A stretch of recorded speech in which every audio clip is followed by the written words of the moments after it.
I greatly appreciate it. Nice to have you all at Trump International. It's been a great club and a great success, and we appreciate it. Have so many of our members. It's beautiful. It's been an amazing night, and I'll tell you what, I've been in competitions all of my life. There is nothing so exciting as this stuff. Nothing. Winning deals or winning club championships or whatever you want to say, there's nothing like this. It's really exciting stuff and very important. Above all else, it's very, very important. So I want to thank the people of Louisiana and the people of Kentucky. It's been just an amazing relationship. Amazing relationship. And Rand Paul, your senator in Kentucky, fought very, very hard today and for the last number of weeks, fighting us every inch of the way. And we won by quite a few votes. So I'm very, very happy about it. So thank you to Louisiana and thank you to Kentucky. I want to really thank the folks from Maine and from Kansas. We came in second and we really didn't spend very much time. We spent 2 hours in one place and 2.5 hours in the other. And we came in with a strong second. So I want to thank those folks. And I want to congratulate Ted on Maine and on Kansas. And he should do well in Maine because it's very close to Canada, let's face it. I mean,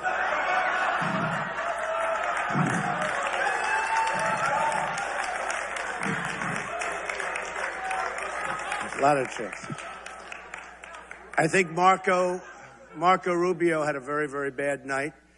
And personally, I'd call for him to drop out of the race. I think it's time now that he drop out of the race. I really think so. I think it's probably time. You know, I don't think tonight he can get up and rant and rave and, oh, he did great. He comes in third. He comes in fourth. Every time he comes in third or fourth, he says, you got to be able to win. And he has not been able to win, and I think it's time that he drops out. I would love to take on Ted one-on-one. That would be so much fun. Because Ted can't win New York. He can't win New Jersey. He can't win Pennsylvania. He can't win California. I want Ted one-on-one, okay? So I think one of the reasons we did so well tonight and so strong is that we really had a good debate. I think we did very well. I was hit from every side, every angle that you could be hit from, very viciously, actually. But I think we did very well in the debate. I do say this, we're marching along, and I think we're doing very well in Florida. Today I was in Orlando. We had a group of at least 20,000 people. We had to send 10,000 people away. The place was packed, and it was an amazing day. And I love the people of Florida. It's my second home. We're in Florida tonight. And I just want to thank Florida for being, it's just incredible. And I'm looking at the poll numbers. Even though I've never seen any human being hit with more negative commercials than I'm being hit with, I have to tell you. No human being should have to have $40 million spent on negative commercials. And despite that, we have a tremendous lead in Florida, and hopefully we're going to do very well. I think we're going to do very well in Ohio. I worked when I was a young guy at Swifton Village in Cincinnati, and I think that we're going to do fantastically in Ohio. I love that state. I love the people of the state. So hopefully we're going to do very well there. The biggest story in all of politics isn't even what's happening tonight and on Super Tuesday, but the biggest story is the tremendous outpouring of voters coming into the Republican Party. You're seeing what's happening.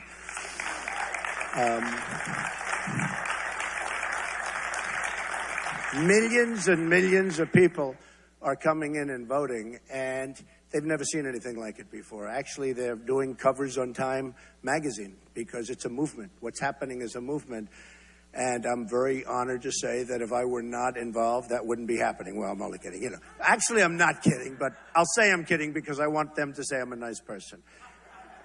But you're talking about millions and millions of people, and we have a dynamic party, and as a party, we should come together and stop this foolishness.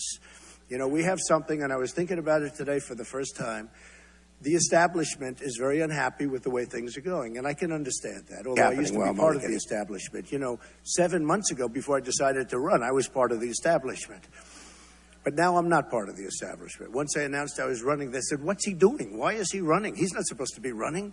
We want people that we can control. We want people that we can give money to so that if we want something for pharmaceuticals or for electric or for utilities or for lumber or for oil and gas, we have total control over our senator or our congressman. So, you know, I'm self-funding. I'm not taking their money. They have no control. I'm going to do what's right for the American people, and that's very simple. So they're not happy. But I was thinking today, because I love the Republican Party, and I love the conservatives, and I love a lot of people that are very good friends of mine. And I've been a member for a long time. But today I was thinking, for the first time, really thinking about this. We lost a great man, Justice Scalia. He needs to be replaced, and you can only replace him with somebody truly great. He can never be replaced. He was really something, a very, very good friend of my sister, who's a federal judge and on the Court of Appeals, and highly respected. And that was totally unexpected. It just shows what happens, totally unexpected. So we have a situation where they're now saying, well, maybe we're not going to be able to beat Trump the normal way, so we'll run a third-party candidate. And maybe we can't get on all the states. We'll do enough that it's impossible for Donald Trump to win. And I'm saying, what are they doing? Because we're going to appoint a conservative, great judge, high intellect, very conservative, something that will make the people in the Republican Party very happy, someone that will make the people very happy. If they run a third party or an independent party, if they do that, it will make it impossible for the Republican candidate, on the assumption it's me or anybody, to win. If that means losing, that means that Hillary Clinton, who should not be allowed to run because of what she did with the emails, should not be allowed to run.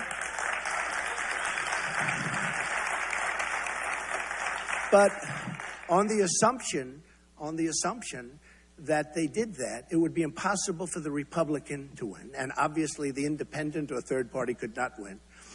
So the Democrats would have an absolute free run. Probably you wouldn't even campaign because it would be impossible to win.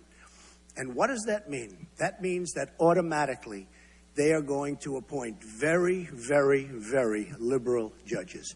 And all of this time that the Republicans are fighting, saying that we don't want President Obama to appoint the judge, it's not going to matter, because the new president, who would be a Democrat, will appoint the judge, so it no longer matters. And you're probably talking about, because it just seems to be, the appointment of 3, 4, or 5 Supreme Court judges. And you got to start thinking about that, folks, because anybody that does a third party, that's what it's going to mean. Very simple. It guarantees, 100% guarantees the election of the Democrat. That means the appointment of Supreme Court judges, 3, 4, or 5. That is a total wipeout for conservatives and for Republicans. So start thinking about that. Start thinking about it. This was just an exciting time. I'm having a lot of fun. I have to tell you that Ted, I was watching him, and congratulations on the 2 states, Ted, but he was saying that Donald Trump has a ceiling of 35 to 40%. Well, CNN just came out with a poll 2 days ago that said I have 49% compared to his 15%. So I guess it's not 40. I mean, I have a 49% number. Some of the polls are showing over 50%, and I don't even think they're accurate. I've won many polls, as you know, against Hillary Clinton directly, and I'm the only one that's going to beat her, if she's allowed to run. I'm the only one that's going to beat her. And the only one, remember that. And I am the one person, trust me, that she does not want to run against. Now, we only had one little skirmish, and that was 4 weeks ago, and that was not pleasant for her and Bill. But I'm the one person. And, you know, I'm really ashamed of the press because they got it wrong. They didn't give me any credit when she went like this. Do you remember when she was beating Bernie easily? And then 4 weeks ago, all of a sudden, Bernie was doing great. You know why? because she went down. You know why? Because of my skirmish. And I got no credit. Please give me some credit for that, okay?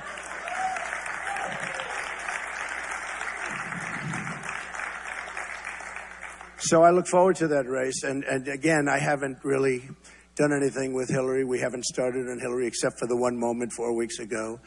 But I think we're going to have something that's really great. You know, I heard Hillary today, and I watched her statement tonight. And her statement is, make America whole. That's a terrible statement. Make America whole. I think she means we're in a hole, we're in a deep hole, and we're trying to dig our way out. We owe $19 trillion. And if that's the kind of promotional ability we have on the other side, our country's in big trouble. Make America whole. No, make America great again. That's what mine is. Make America great again. Okay? So, again, this has been a very exciting evening. And again, I just have to thank the people of Louisiana, the people of Kentucky. You're amazing, and I will never, ever forget it. I was in Louisiana last night, and we had a group of people in an airplane hangar, this massive hangar, and you couldn't even get them in. This was a seriously big hangar for very, very big planes. And I landed, got out, walked into the hangar. There were thousands and thousands of people. And it was incredible. And the same thing a few days ago in Kentucky. We had a rally that was incredible. And today's rally in Orlando, Florida, was nobody's seen anything like it. And they're writing about it. They're saying they've never seen anything like it. In the history of politics in this country, they have never seen anything like it. And it was so reported even in the New York Times today on the front page. People have never, ever seen anything like it in the history of politics in the United States. It's a movement. So I just want to thank all of my friends, all of my members, all of my everything. You have been so supportive, so great, and you're very, very special people. Thank you. And with that, if you'd like, you know the press is among the most dishonest people ever created by God. So I would love to take a few questions from these dishonest people. Go ahead, press. Go. John Scarpa, everybody.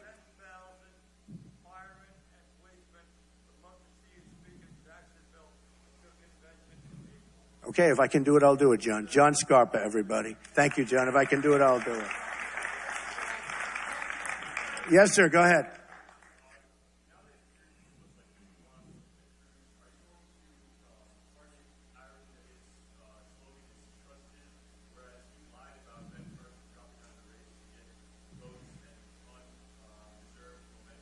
I love you as a reporter. Where are you? Where have you been? This is the greatest guy.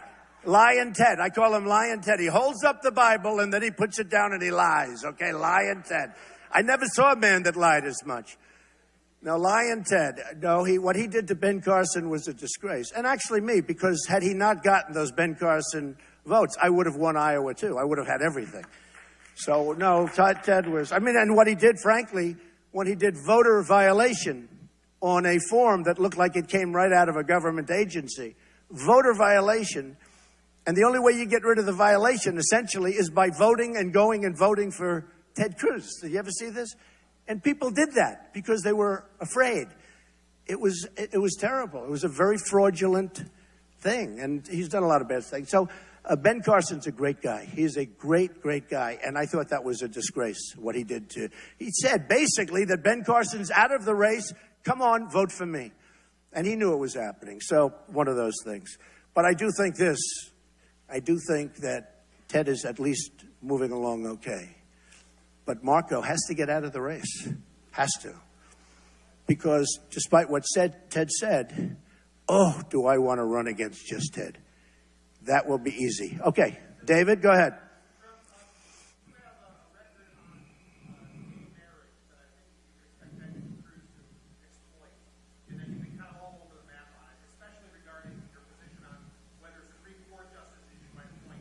Yeah.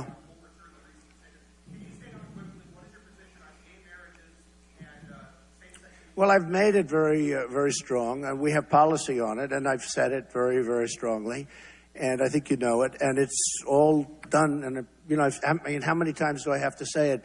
It's like David, it's like, as an example, what is my position on 900 different things? I've said it 150 times. We're not here for discussing